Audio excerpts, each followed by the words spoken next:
So today, we're talking about one of the most controversial, but also one of the most powerful parental monitoring apps I've encountered, KidsGuard's KidsGuard Pro. Now, this is not just a simple screen time limiter type of app.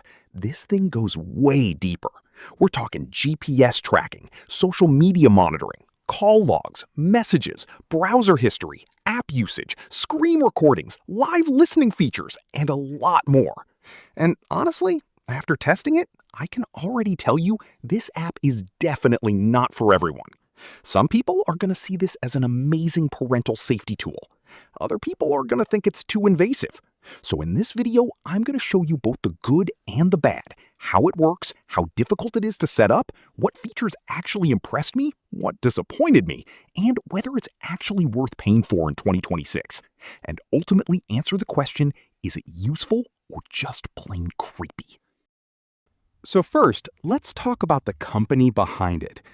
KidsGuard Pro is developed by a company called KidsGuard, and they've been around for several years, focusing mainly on parental monitoring and device tracking software. Their ecosystem is actually pretty huge now. Aside from KidsGuard Pro, they also have dedicated monitoring tools for iCloud, WhatsApp, Facebook, Snapchat, TikTok, and even desktop monitoring software.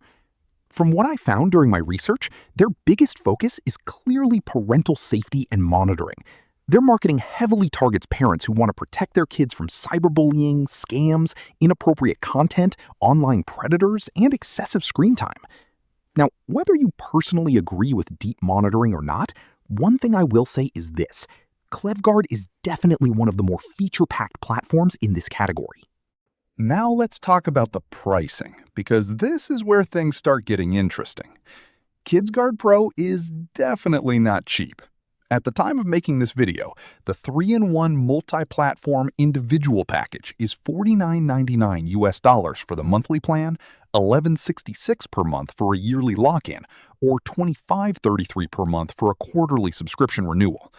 While the family plan, with options for 3, 5, or 10 devices with monthly, quarterly, or yearly subscription, can range from $34.67 up to $499.99 monthly cost. Compared to Qustodio and Norton Family, KidsGuard Pro feels significantly more advanced in surveillance-style features.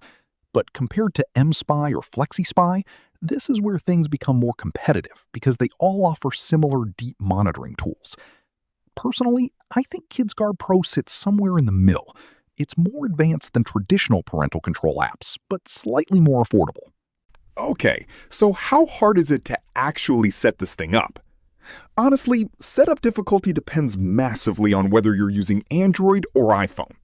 For iPhone, there's an iCloud-based setup option that can work remotely in certain situations if you have the proper credentials. But if you know me, I only have Android and Windows devices, so we'll stick to those. First, you obviously need to create and sign up for an account. You can do this via the phone or a browser. I will be signing up via Windows. This will be your parent account. Let's go to my Android phone now, where we'll set up the kid account. Find and install the KidsGuard Pro application, which is very lightweight at only 28 megabytes. Open it. You will automatically be signed in with a guest account, so change that and sign in with the same account you just used to sign up. We'll select Android here, obviously, then click Next. For the instructions, I recommend selecting the text instruction as it is easier to follow, at least for me, than the video instructions. And this is where it definitely gets more involved, because you usually need physical access to the target device for installation and permissions. The first step is to copy a link, download an APK file from that site, and install that APK file even if it is being blocked. Then you need to turn off the Play Protect feature of your phone, which is basically turning off your antivirus, which, to be honest, got me a little scared, but I went through with it anyway. Then link this newly installed app with the code given from the KidsGuard app. Once linked, it will guide you with clear instructions on what to do. And yes, you'll need to grant a lot of permissions. And I mean a lot. Accessibility access, notification access, battery optimization exceptions, and sometimes additional background permissions depending on the phone brand. I'll be honest here, this is not one of those apps where you install it in 30 seconds and magically everything works perfectly. There's definitely a learning curve. Some setup steps can feel technical for non-techie users, and during my testing, I noticed that certain features needed additional permissions before they started syncing properly. That said, once everything is configured correctly, the dashboard becomes surprisingly smooth. Now, let's go back to the mothership on my Windows laptop for monitoring. Let's open the KidsGuard Pro now and explore the actual dashboard, because this is honestly where KidsGuard Pro starts to shine. The UI is actually cleaner than I expected. I thought it was going to look sketchy or outdated, but surprisingly, it feels modern enough and organized well considering how many features they're packing into this app. And I do apologize for this, but I mostly need to use the KidsGuard's demo page for this part. I have connected my account to my actual phones, and most data here are not safe to be shared in a YouTube video. If I use my actual data, I will need to blur almost all parts of the screen, and it will not make sense for everyone. So the demo page will make more sense to show. All right. At the top, you have the ability to switch any of the devices you want to monitor. And far right, you have the notification, the drop-down menu for admin stuffs or to log out, and the language selection.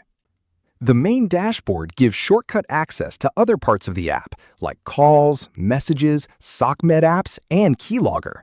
Then there's a quick access to location tracking, contacts and calls analytics, the screen time, most used apps, top keystrokes per app, and screenshots. In the logs, you will see the recent activities and notifications done or received from the phone. Screen time is basically the phone's battery usage summary report. Social networks basically groups all the activities on social media apps, and I think all the mainstream SOCMED apps are covered here. You can browse the chat, calls, and even voice messages. Video apps then groups all video posting related apps to know what the kid recently watched. You have the total view time and the details of when and the title of the video consumed. And yes, even OnlyFans can be monitored here.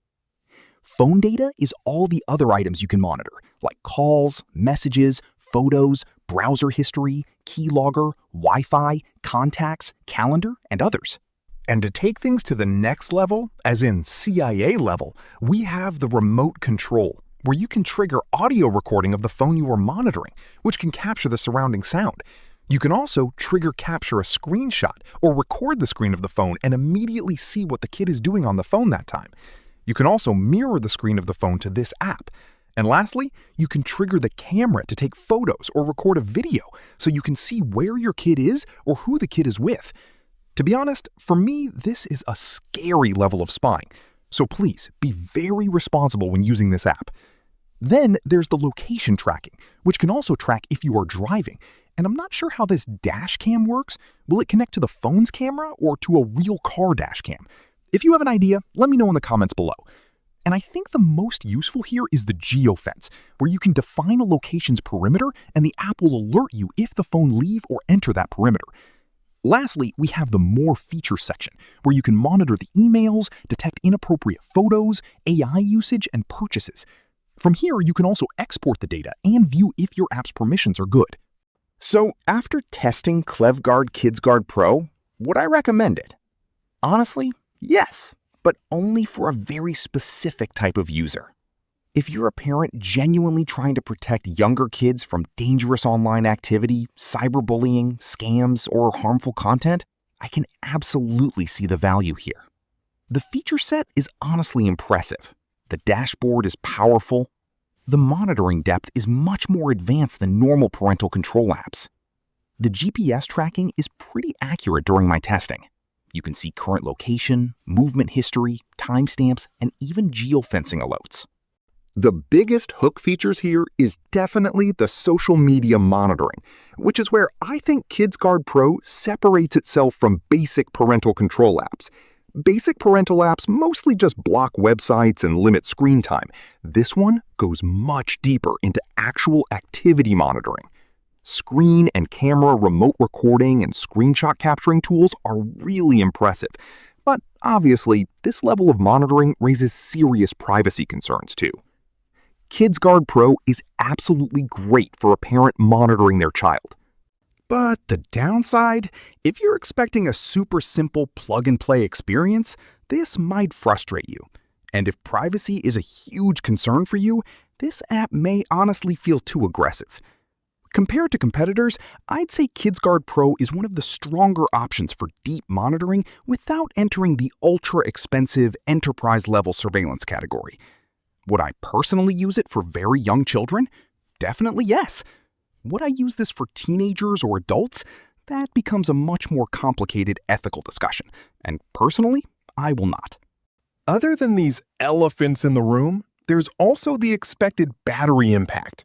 Considering how much background activity the app performs, it naturally drains the phone's battery much faster, which is counterproductive since when the phone is off, most features will be left useless. There are also some syncing delays. Sometimes notifications and updates appear almost instantly. Other times, there can be delays depending on the network and device settings. Overall, I'd probably rate KidsGuard Pro around 7.5 out of 10. Powerful features, impressive monitoring capabilities, surprisingly polished UI. But setup complexity, subscription concerns, and privacy issues stop it from being an easy, universal recommendation. So, going back to our original question, is it useful or creepy? For me, it's both. Around 80% useful and 20% creepy.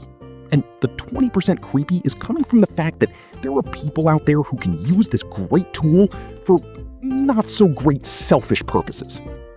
What about you? What do you think? Let me know in the comments below. If you enjoyed this video, give me a thumbs up.